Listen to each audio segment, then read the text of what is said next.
So I posted this video about 6 years ago, and then I posted this comment about 1 year ago, and I was expecting it to get maybe 2 likes, maybe 3, and then it got 19, so that was enough for me to make another video. So this is going to be a quick, not extremely detailed run through of how to do an ILS landing in Flight Sim with the default planes. I thought Flight Sim was dead with Flight Sim 2020 coming out, but apparently people still want to see this, so here we go. This is a top-down view of the runway, and I'm basically just going to explain how an ILS works. So they have a localizer box on one side, glide slope box on the other side. The localizer box and the glide slope box are both tuned into the same frequency. When you're on the right frequency in the plane, the localizer box and the glide slope box will connect to your instruments, and the localizer will work horizontally. So like this way, and then the glide slope, this is like a side view of the runway. This is a top down, so I'm just gonna write top down and side view. Oops, that's a W. Side view. And the glide slope works vertically, so the glide slope is up and down, and the localizer is horizontally, or left and right. And basically when you tune into this frequency, these two boxes will connect your instruments, and they will determine where you are and will show up on your instruments telling you where to go, basically. So once you're tuned in the localizer and you've intercepted it, say you are over here and you're flying towards the runway, you're a little bit to the right of the center line here. So on your PFD, it will show, there's a little diamond thing at the box that I'll show you guys in a sec, but you'll see the little diamond over to the left telling you to go to the left. If you were over here going in towards it, then you would be a little bit too far left of the track, so you would need to turn right to intercept it. So the little diamond that I'm going to show you will be to the right. Same thing goes with the glide slope, and that will be, if you're up here, the little diamond will show that you're too high by the diamond being low, and if you're over here, the diamond will show that you're too low by appearing high above the line. So here is the PFD, and these are little diamonds that I was telling you about. So in this case, this person is too far to the right, so the diamond is over here telling them that they need to turn left, and they are too low, so the diamond is up here telling them they need to climb. Now when you're actually on the approach, these pink bars, if you have the flight directors turned on, these pink bars will actually tell you where to go. So you basically just want to keep this little square centered on the center of the crosshairs. Okay, now that we're here in the sim, I'm going to show you how to get the ILS frequency, how to set up the plane, and how to do the landing. So to find the ILS frequency, you're going to go to the world, and then you're going to go to the map, and you're going to find the airport you're going to be landing at.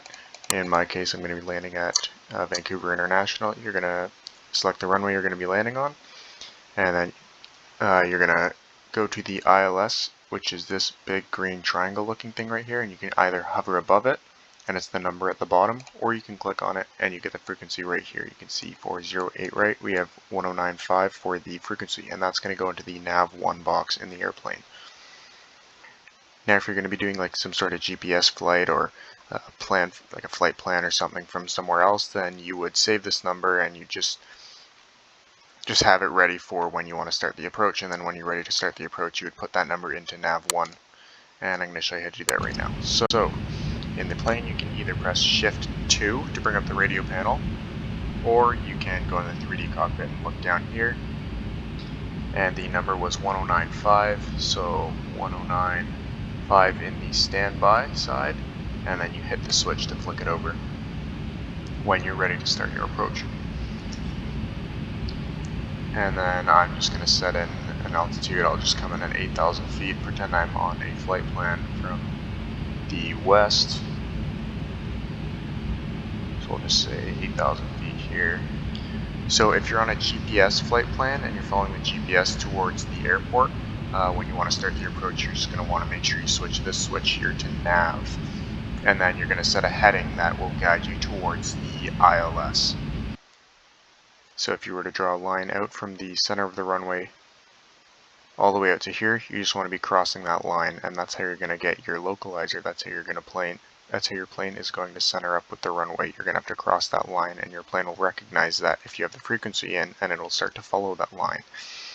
And then once you get to the ILS, you want to be at a low enough altitude where where you're coming in underneath the glide slope, and then you intercept the glide slope and go down. Usually that's about 2,000 to 3,000 feet above the ground. I'm just going to come in at around 2,000. I'm going to intercept around here, and that will line me up, and then I'll stay at 2,000 until I intercept the glide slope, which will then bring me down. So we'll set a heading of, you can see the airport is just over there, and we pretty much want to fly in, intercept right around here. So we'll set a heading that's going to fly us right to around there to intercept that localizer. And below 10,000 feet, we can turn on the landing lights. And now that we're flying, I'm just going to turn right a little bit so I can intercept around here. We'll just fly 120 here. And then I'm going to turn on VOR LOC. So basically what that button right there means is once you have it on nav, and once you have the frequency set in here, and you have this button selected, once you cross where that line you drew from the center line was, the plane will start to turn. So you'll see this, and this will start to move in towards the center, and then the plane will also start to turn and try to keep that diamond centered in a white line that will show up. I'm going to descend down to 2,000 feet so that we can intercept the glide slope so we're not too high.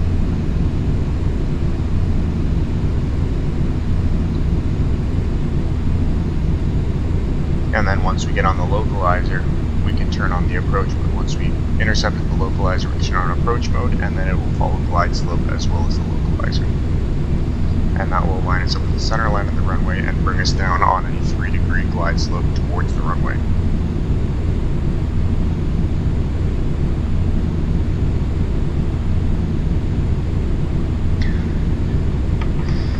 And now you can actually see the localizer is starting to center. We're starting to move to the center of the runway. You can see this moving over here. And it's going to keep turning around here, and then it's going to turn back towards, see, now we just crossed that imaginary line we drew from the runway all the way out here.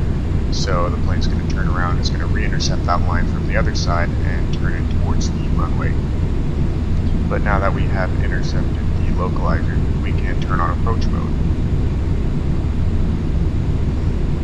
And then we're going to level off at 2,000 feet. And then as we get closer, it's staying at 2,000 feet, this will start to come down. And then once it starts to come down, the plane's autopilot will automatically start to descend to keep that diamond right on this line here. Now I'm going to reduce speed to 200 knots. Lower a notch of flaps here too. And you can see now that drew the imaginary line are becoming right about here.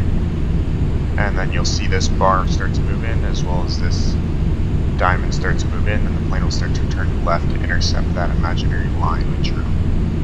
I just want to show you what the localizer does here. So you can see it's centering with the runway, and then once we get closer, the glide slope will intercept, and the plane will automatically start to descend. And now that we've intercepted the localizer here fully, we can lower the landing gear, and I will lower another notch of flaps. And I'll bring the speed down to 180 knots here. And you can start to see the glide slope coming down right now. And then you'll see the crosshairs start to move down as well, and the autopilot will try to follow the crosshairs to keep this diamond centered on that line.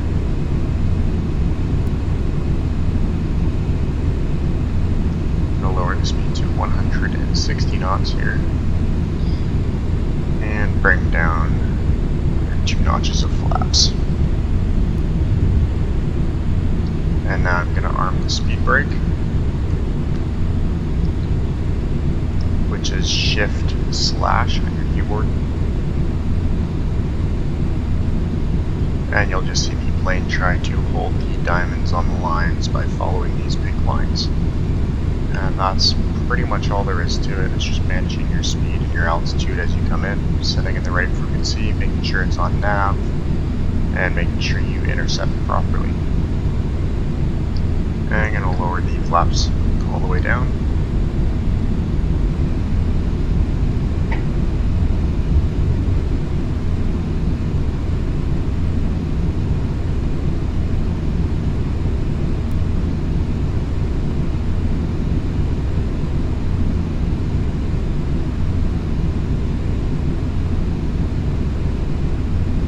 Speed down to 140.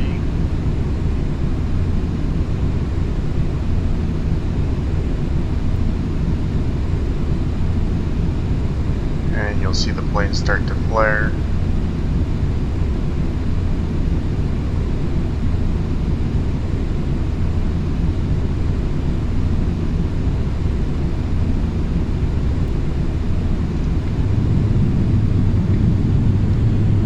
And you turn off the auto throttle and engage the reversers. And I don't have rudder pedals, so I have to use the yoke. And taxi off the runway and do your thing. And that's pretty much all there is to it.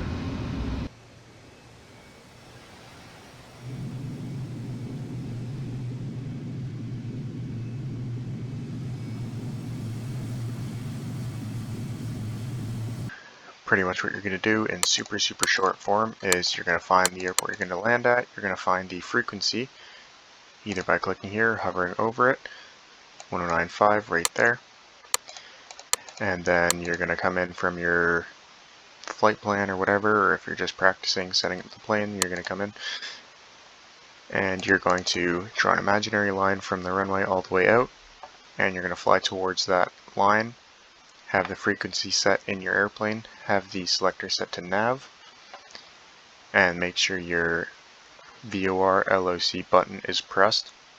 And then once you pass that line, the plane will turn onto it. Make sure you're at a low enough altitude where when you get to the glide slope you can intercept it from the bottom.